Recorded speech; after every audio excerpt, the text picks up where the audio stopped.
We'd like to thank you all for being here this morning as we discuss issues that relate to women's health in Georgia. I'm Representative Park Cannon, here with members and women members of the Georgia General Assembly to say that we know women's health is important in Georgia, but we're not quite sure that the Georgia General Assembly is taking it seriously enough. As Black women in the South of reproductive age, we understand what is going on with women's health and access to health care, and we urge the General Assembly to take these issues very seriously. Today we'll address about 4 different issues as it relates to women's health. We're first going to, of course, address the fact that July 2019 is Fibroid Awareness Month in the state of Georgia. That means that we are shining a light on the issues that relate to uterine fibroids. Today we stand here, most of us wearing white, to symbolize and recognize organizations that work around fibroids. We will hear from 3 members of the Georgia General Assembly on fibroids at this time. Good morning. I'm State Representative Kim Schofield, and I am here today because not only are women's health issues imperative to the state of Georgia, but it is time that we get behind every initiative that uplifts women's health and puts it to the forefront. As a person that lives with lupus, it's important that we not only come back and tell our stories, but we change the narrative of what actual diseases look like, especially in the area of women's health. We know that this is vital to our state, to our healthcare system. And as a person that has lived with fibroids for many years on 3 separate occasions, this is important to me because if we don't tell the stories, then we can't change the narrative and we can't move the needle forward to getting the attention, the awareness, and legislating for the things that we need to push our agenda forward. Health is a human right, and women's health must be protected. I'm State Representative Valencia Stovall, and a woman who realized the importance of access to affordable health care. As mothers, we are always taking care of our loved ones and neglect our own. I had a hysterectomy in June the 5th of this year due to how fibroids affected my quality of life, physically and mentally. There are many women in my family, friends, and strangers suffering from fibroids. This is usually a silent disturbance. In Black communities, it isn't a conversation openly discussed, but our lives are disturbed without people knowing it. Many times I dreaded coming into session due to the possibility of heavy bleeding and being embarrassed if I soiled my clothes. My diabetes A1C level almost prevented me from my doctor clearing me to have the surgery.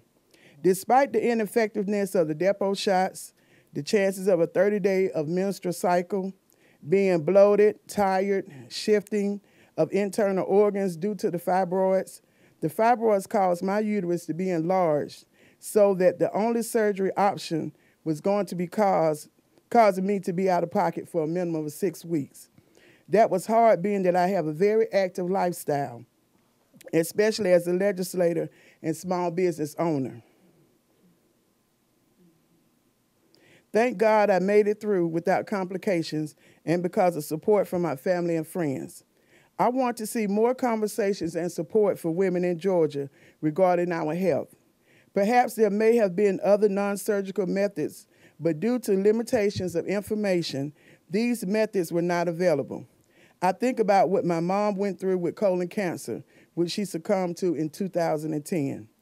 I'm honored to be appointed by Speaker Ralston as a member of the House Study Committee on Maternal Mortality. It's centered around who has access to viable health care. Good morning. I'm Representative Donna McLeod, and I wanted to start with just saying just how important having affordable quality health care for women. We are the leaders in our family, and most of the time some of us are the breadwinners, so we don't have time to break down or not be there for our families. For me, my experience started in 2007. I started seeing symptoms, but I didn't know what it was initially, and I was, just going about my daily life and ignoring it. By 2010. It had gotten so bad. Obviously, when you have fibroids, you have to watch what color clothes you wear, and that's why these ladies are wearing white, because for us, white is not an option most of the time, and you have to think about what kind of clothing. And as Representative Stovall said, just sitting someplace and getting up and getting that rush and having to make sure that you are protected as much as you can, and how many times you have to run back and forth, and you don't have the option of stopping. You have to keep going. So in 2015, I actually had the operation. The size of my fibroid was a 4-month-old baby when it was taken out. And for so many years, so that's a total probably 8 years that I suffered with it and endured it. And it was just a life-changing experience for me to get it out. I do recommend that women go out there, and if you're seeing the symptoms, try to get it early, because the earlier the better. I had a partial hysterectomy. I do have my ovaries still, so I still have the hormones that are balanced for me, but some of us have to completely take out our uterus. So that's a huge life-changing thing, and it is an operation, and so it is physical, it's mental, it's painful, and for some women it is very, very painful to have it. So this is not a joke about women's health. We're standing here because we truly believe that women need to make sure that we have access to affordable health care, and that our health are priority, because we are priority to our family. Without us, our families will never be the same. And so for our lives, we have to make sure that we're living it not just for ourselves, but for our families. So thank you very much. So we want to thank all of the members and all of the women who are standing here today bravely sharing their stories about fibroids. We want to position ourselves about talking about the Maternal Mortality Study Committee that has been appointed, and one of our members is also appointed too. House Resolution 589 created a study committee on maternal mortality. Within the legislative rulemaking process, we requested that no less than a minimum of 2 African American women be appointed to the study committee. We are slightly disappointed that that minimum was taken as a maximum, and we hope that Black women will be listened to on this issue, and that women of color in the state of Georgia will feel comfortable coming to the study committee and sharing their issues on women's health, because we know that there is a pipeline between many reproductive health experiences and maternal mortality.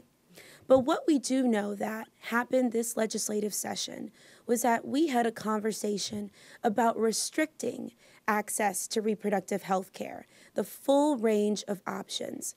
We want to make sure that the public understands at that time the 6-week ban was set to go into effect January 1st of 2020.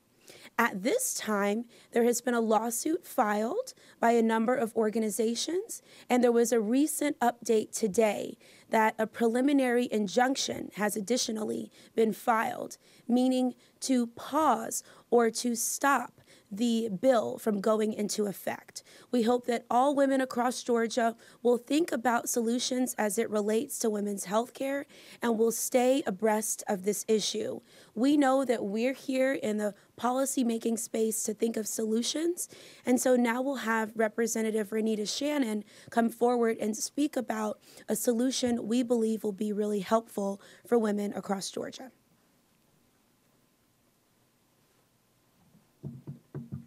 Thank you, everybody, for being here. Georgia is ranked as one of the worst states in the country for maternal mortality, with Black women being 3 to 4 times more likely to die due to complications from pregnancy. Maternal mortality doesn't just track deaths during childbirth, but it also tracks deaths up to 1 year after giving birth due to pregnancy, due to being pregnant, resulting from carrying the pregnancy. This year, Republicans passed a bill that would effectively outlaw abortion. And what we know is that countries who have outlawed abortion have seen immediate spikes in maternal mortality. So these bans basically amount to restricting access to health care. And Georgia cannot afford to do that, already being one of the worst states in the nation for maternal mortality. So because of this, I introduced House Bill 693, which is expanding Medicaid to improve health outcomes for New Mothers Act. My co-sponsors were Representative Park Cannon, Representative Hughley, Representative Pam Stevenson, Representative Erica Thomas. And basically, this bill would expand Georgia's Medicaid program, so this is state Medicaid, for new mothers up to 1 year after giving birth. A lot of people don't know this, but currently at the federal level and the state level, Medicaid kicks new mothers off 60 days after giving birth. So if you're looking at maternal mortality, and again, remembering that it's tracking deaths due to carrying a pregnancy up to a year after giving birth, women need access to that health care up to a year after giving birth. It makes sense. And so basically, that's what my bill would do. It would expand state Medicaid up to a year of coverage for new moms. Well, we thank you for being here today. We'll take any questions at this time. Thank you very much. Have a great day.